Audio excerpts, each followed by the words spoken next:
Good evening, and welcome to Heights High School.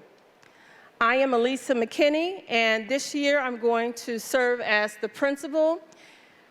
Please know that we are beyond excited to have all of the students return to the building, back in the building, and thank you for coming this evening. Our theme this year is Together We Rise. We reunite, inspire, support, and excel this year. Before we get started, we have a representative from Metro Health who would like to start the orientation. Good evening. Welcome to Heights. This is an amazing school. As an outside observer, I'm excited for all of you to start here. I think I caught most of you on the way in. I just wanted to introduce myself. My name is Nurse Catherine. I work for the Metro School Health Program. You guys have a bonus. Besides amazing educators and administrators and amazing nurse rows, you have 2 times of a full clinic here at school every month. So we bring a great pediatrician, Dr. Vanessa Meyer, who would want me to tell you that she is a proud Heights grad, which she tells every student she sees. And we can do anything your normal pediatrician office can do. So if you need a sports physical or your annual checkup or shots, or if you're hurt or sick at school, we're happy to see you upstairs. So I gave most of you a folder with information. The consent form that you fill out one time is on the main Heights High School webpage on the left-hand side. It has directions on how to fill that out. And if you want an appointment, it has directions on how to call us, or you just talk to Nurse Rose, who's standing right outside the auditorium and is, again, an awesome school nurse. So welcome to high school. Feel free to get in touch with any questions. We're here for anything that you guys might need. Thank you. Thank you. Again, I'm Dr. McKinney, and this year we have a new administrative team I'd like to introduce you to. Mr. Fullerman is the 12th grade principal. He is not here this evening.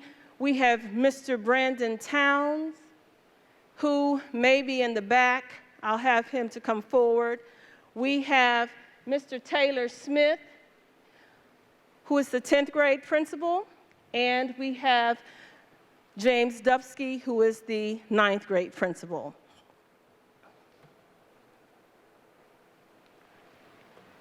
Mr. Russell. Good evening, ladies and gentlemen, and welcome this evening. So my name is Mr. Russell. I'm one of the high school counselors. I have students with the last names F through L. Behind me are the rest of the team. Mr. Murray, students with the last names S through Z. Ms. Searcy, students last names M through R. And Ms. Menifee, students with the last names A through E.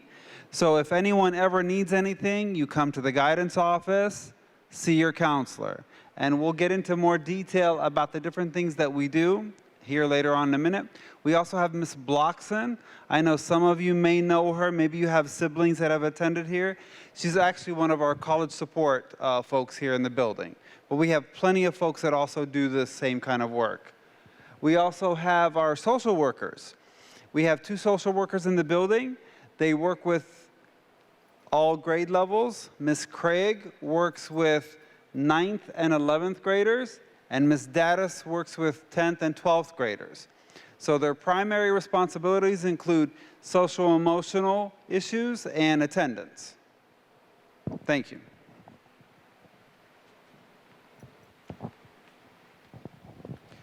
Good evening. Once again, I'm James Dubsky, the 9th grade principal. We're going to talk a little bit about getting us ready to come back into the school building, away from the virtual learning we had last year, and we're going to focus on some of our safety measures. As part of keeping you and your scholars safe this year, we want to ensure that you're wearing your mask all the time, every day.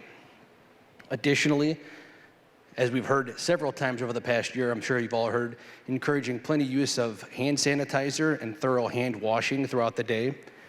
We have social distancing that takes place in the restroom. We're trying to have a lot of graces here and make sure that scholars have the opportunity to use the bathroom beyond the 4-minute class exchange, so that way we can accommodate everyone and keep them socially distant. Water fountains right now are deactivated. You'll notice that maybe on your way out, but you can have a water bottle and fill that up so that way you can stay hydrated and nice and refreshed throughout the day. What is going to be slightly new this year is the grouping of lunches. This is something that you might remember from middle school if you happen to be one of my 9th graders. But we're going to have a lunch A and a lunch B. You will find that on your class schedule. So it'll have a B or an A at your lunch. Lunch A will report to the cafeteria to eat first. Lunch B reports to this room, the auditorium.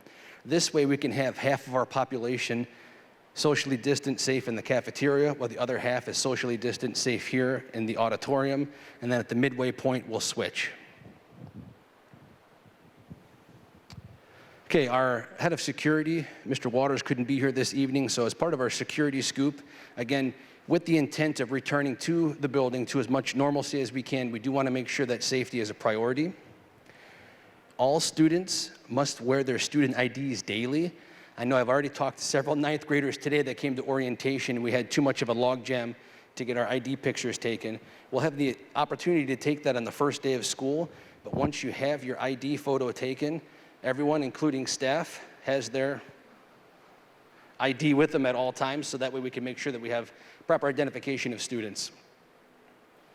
There's no visitors allowed during the school day unless you are specifically invited to a meeting. That can be an IEP meeting, that can be a teacher meeting, that can be a conference, but we're not going to be able to accommodate just having people entering in and out of the building because, again, we are trying to control, help with the spread of germs. There's safety alerts on each one of the doors in the high school. So door number 1, which is the main door, that's the way that scholars will enter the building. We don't want anyone leaving from any of the unauthorized doors. There is an alarm that goes off, letting us know that someone's trying to exit the building. So make sure you're only using door number 1. And then at the end of the day, those same alarms will be deactivated, so that way we do have the ability, again, with keeping students socially distant, to exit out any convenient door. I look forward to meeting all of you. I'll be in the back later on, passing out business cards and just meeting all 9th grade families.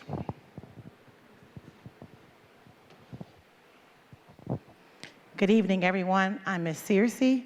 I am also the AP coordinator. In our building, we offer 23 advanced placement courses, and we provide a variety of supports with monthly AP check-ins. We do AP boot camps in the summer. AP success camps start generally in the summer before students go out on summer break, and these are supports to provide students with skills to get ready for the AP course in the fall. We also have AP weekly and monthly check-ins where they can get AP supports from their teachers in the afternoons after school. We encourage all students, especially if they are on the honors track, to take AP courses. Please see your counselors if you are interested in AP classes as we begin that process in the spring for scheduling.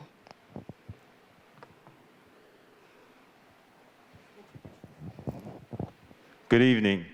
I'm Mr. Towns. I'm the 11th grade assistant principal. If you have any new students in 11th grade, I'm going to be your guide, so please see me before you leave. Regarding attendance, in 2016, we passed Ohio State Bill 410, which kind of outlined how we're responding to issues or concerns regarding student attendance. So the first thing, it's important that you come to school every day on time. Breakfast starts at 7:30. Your first class begins at 8:15. Okay?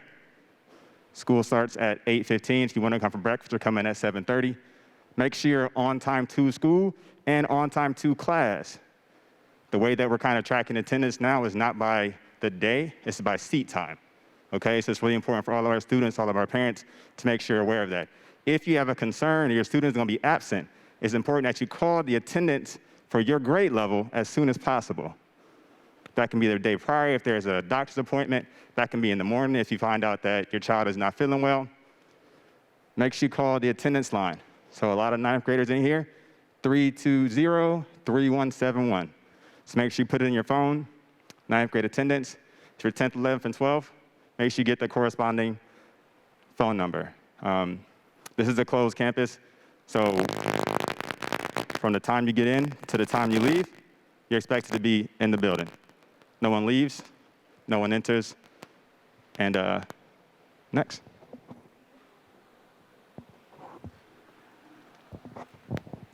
Good evening. I'm Ms. Menifee, and I want to talk to you about the Career and Technical Education Program, a wonderful, wonderful program that we have here in the building, and it provides students of all ages with academic skills, technical skills, and just the knowledge and training necessary to help you be successful in whatever career that you choose to become in, and to be lifelong learners.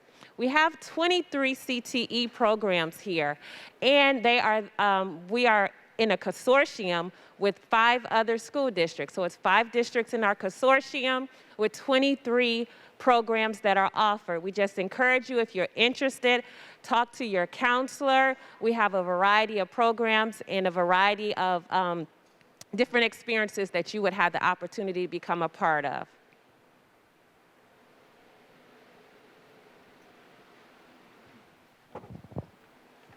Okay, so graduation requirements.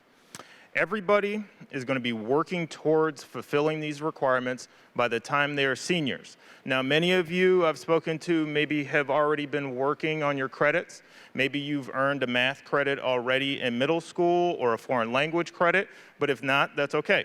We, as your counselors, will be scheduling you to meet all of these requirements by the time you leave here in 4 years. Okay, so when you are setting up your schedules, you got to keep these things in mind. So every student needs at least 4 credits of math to graduate. And I'm going to talk about minimums. Many of our students will graduate with 5 years of math, or you're required to have 20 credits. Many of my seniors will graduate with 25 to 27 credits. So what you see up here are the minimums. If you go above that, that's okay. But we need at least these requirements. So 4 years of math. One of those math classes has to be Algebra 2. So typically students will go Algebra, Geometry, Algebra 2, and then a 4th year of math. You need 4 English credits, 3 science, 1 biological science, 1 physical science, and then a 3rd year of an advanced science.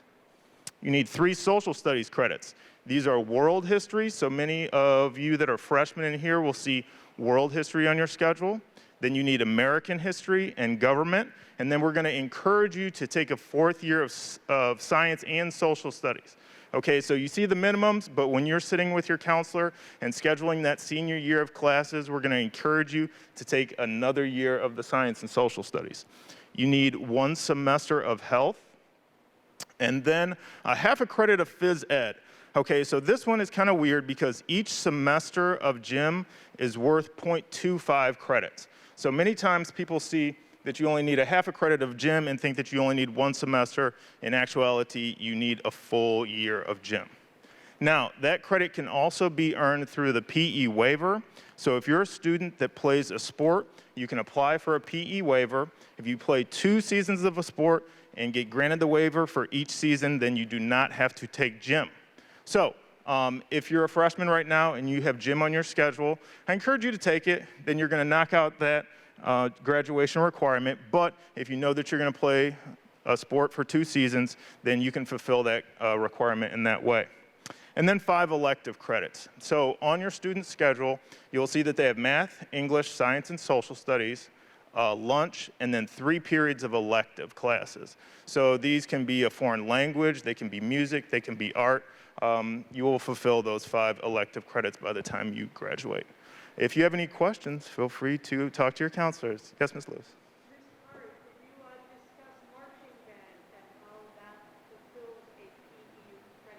Okay, so there are some other ways also that you can earn that PE waiver. For example, marching band. If you're in the band, you will get granted a waiver if you apply for it. And then also now singers as well will earn a PE waiver too. So there are some other ways to earn that PE credit. If you have any questions about that, feel free to call your counselor or email us. We're here to help you through these things. Okay, so moving towards those graduation requirements, things for you to keep in mind as students and as parents, obviously pass every class. So we're going to schedule you to graduate, but we understand that sometimes there's bumps in the road. So if you do happen to not pass one of your courses, we have ways to make that up. There's credit recovery. There's ways for you to get it back on track. But please, keep that in the forefront of your mind to pass every class.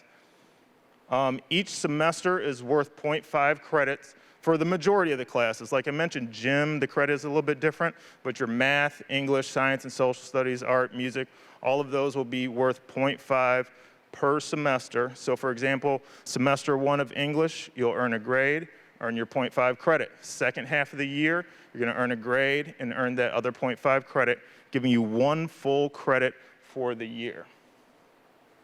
And then be aware of your credit status. So on Infinite Campus, you'll be able to review what credits you've already earned, what your GPA is, you can see your transcript as a student and a parent on Infinite Campus. If you need any help getting there, we're gonna give presentations in English classrooms to the students to show them where to look for their transcript. But if you wanna see that as a parent also, you can scroll through Infinite Campus and find that information there.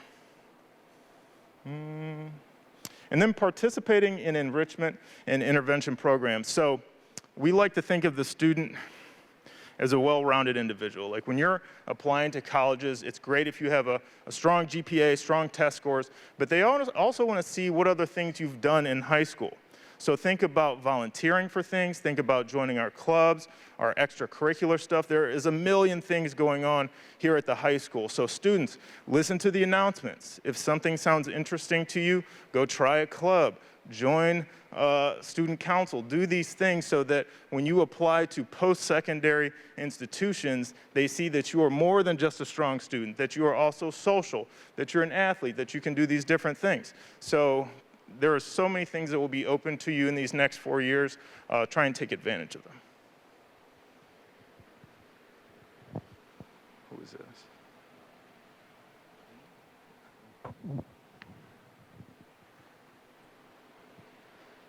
So in addition to everything else you've heard this evening, there are also a ton of supports here in the building. We have the NHS students, who I'm proud to say are sitting right here. They're here to give you guys tours if you would like a tour. They're also going to be hosting a tutoring lab in the library after school every day. So we have over 100 members in NHS. So they're all going to be rotating in and out of the library as tutors to help and assist students and support students. We also have AVID tutors for students that are enrolled in AVID.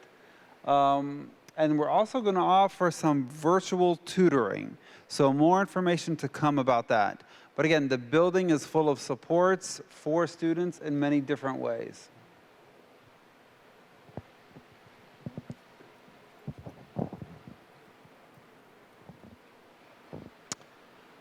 Keith. We have a student code of conduct that we follow in the school, and we want to make sure that all of students and all of the parents and guardians are very clear about the levels of behaviors and the consequences that come with those. And so there is a short film that we need to watch. Thank you, Keith. August 2019 student presentation. Student Code of Conduct Guide Q&A. What is a student code of conduct? A student code of conduct is a guide that contains behavior expectations and rules for students. What is the purpose of a student code of conduct? The student code of conduct helps to maintain a respectful, responsible, safe, and orderly learning environment for all students and employees, everyone who works in this school and the district. Did our school have a student code of conduct before this year? Yes, our school student code was called the Tiger Expectations and Guidelines. Why do we have a new student code of conduct guide? The district worked with the Office of Civil Rights to develop the new student code of conduct guide. The new student code of conduct guide is designed to make sure that discipline is fair to all students. Who developed the new student code of conduct? The new student code of conduct was developed with input from parents, students, teachers, district administrators, and community members.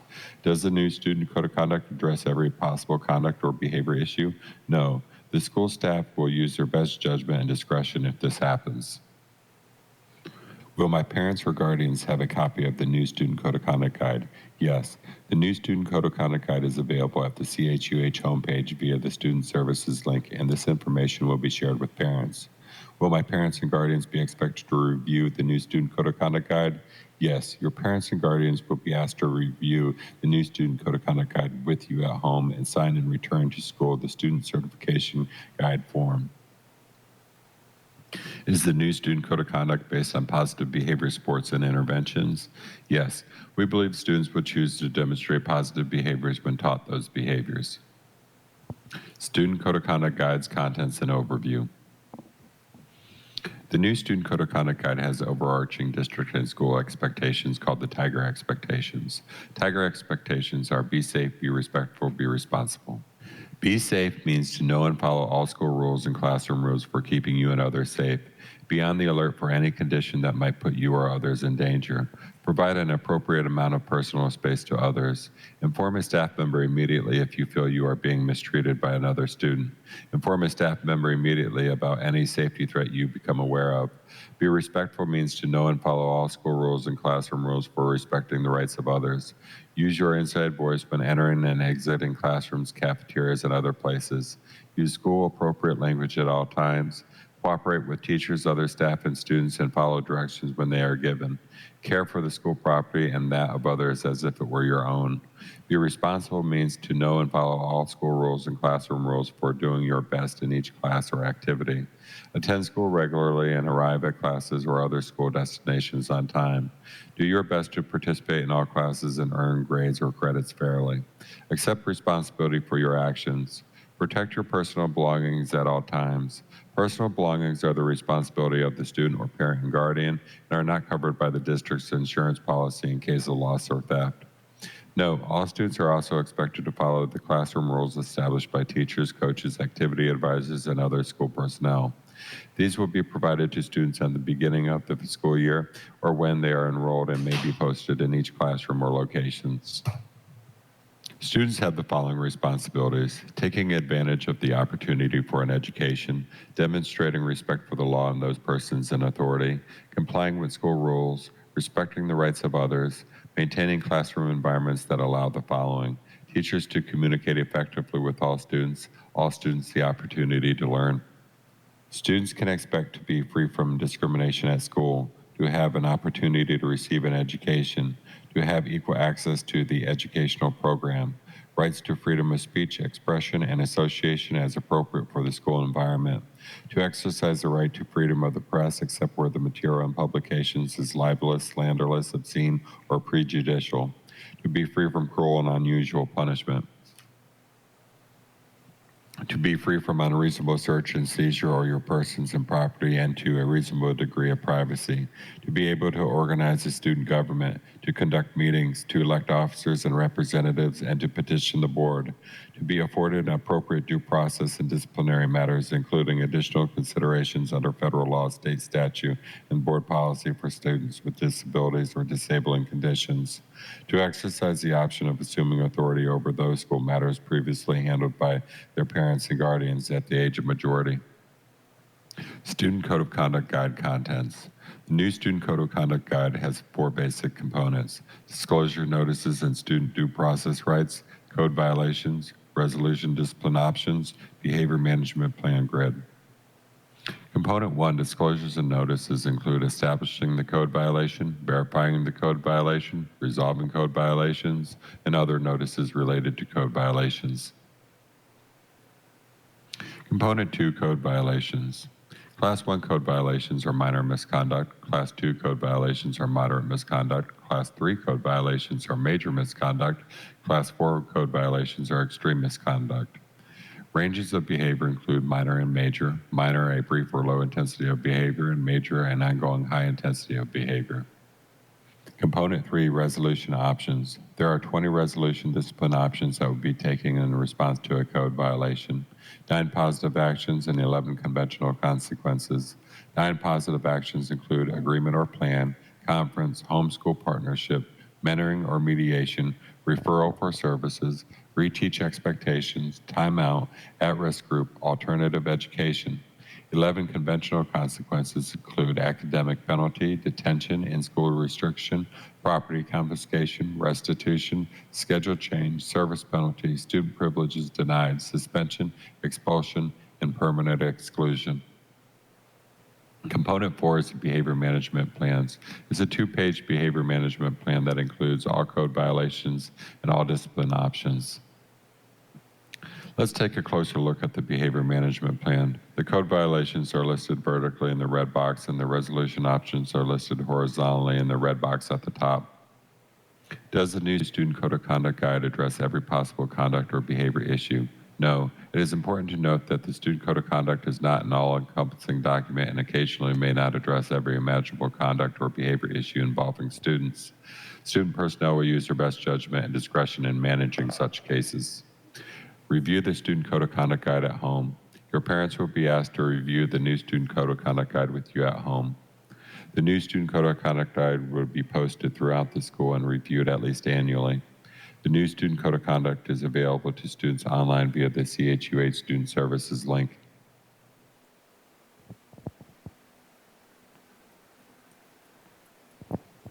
Again, if you have any questions about the Student Code of Conduct, the positive actions, and/or the conventional consequences, please see your child's administrator.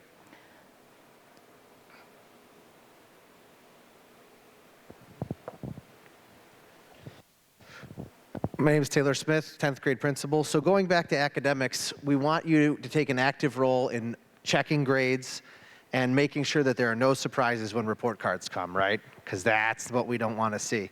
So Infinite Campus is your way to stay connected. If you need a login access code, have your student see the grade level administrative assistant.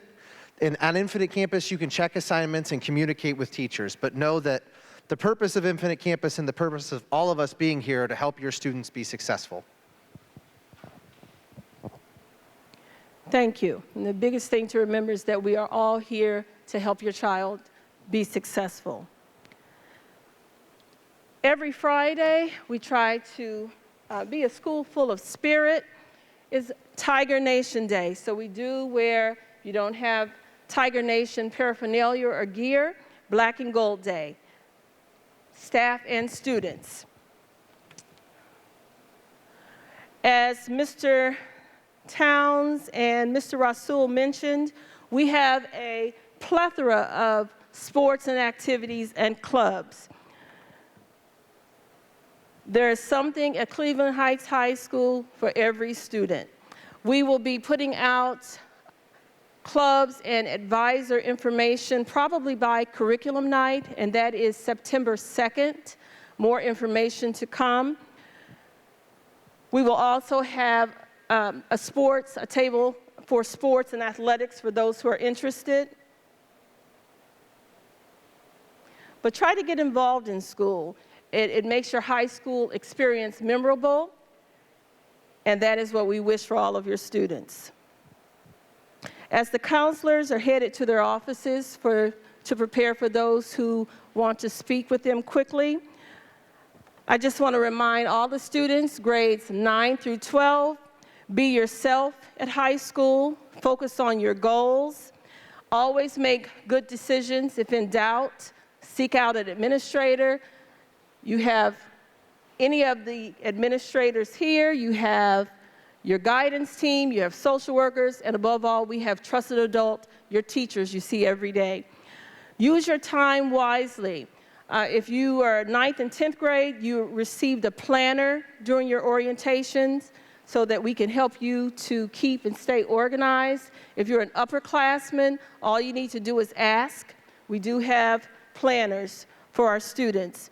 Never give less than your best effort, and ask for help when you need it. Your teachers stay after school every day. We will offer virtual help. They have tutoring during your lunch periods. All you need to do is ask. We have our National Honor Society who tutors. We have people who volunteer to tutor. So there is help. There's something for everyone. We're going to take questions at the end. If you have any questions when you go home this weekend, ask Heights High at chuh.org. You can send questions, concerns, and I'll get those right away, anytime. As we prepare for tours, I'd like to see a raise of hands for those who did not have an opportunity to follow your schedule, find your locker, walk around and see the building. Some dates to remember. School starts Tuesday, August 24th. The doors open at 7:30 for those who want breakfast. 8:00 a.m., the doors open for you to go to your lockers, to your classroom. School starts at 8:15. Our first home game is Friday, August 27th. We will have a tailgating opportunity sponsored by our PTSA. Do I have anyone from the PTSA here this evening? Raise your hand high, and thank you. 2, oh, 3, thank you. PTSA, and we will have curriculum night from 6 to 8 at the high school. That'll be an opportunity for you to walk your child's schedule, to see what they see, go to their classrooms, meet their teachers, and that is right around the corner. So that ends our presentation. We'll take questions in just a moment. I want to get the students who are interested in tours. National Honor Society members, stand please. Just raise your hand if you're interested. Keep your hands held high, and that includes students and parents. They'll take anyone. So you guys, go to those who hand, and then we'll head out the door.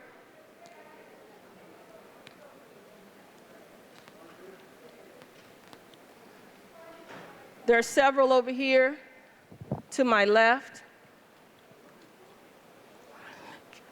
National Honor Society members, raise your hand so that they'll know who to come to and who to follow.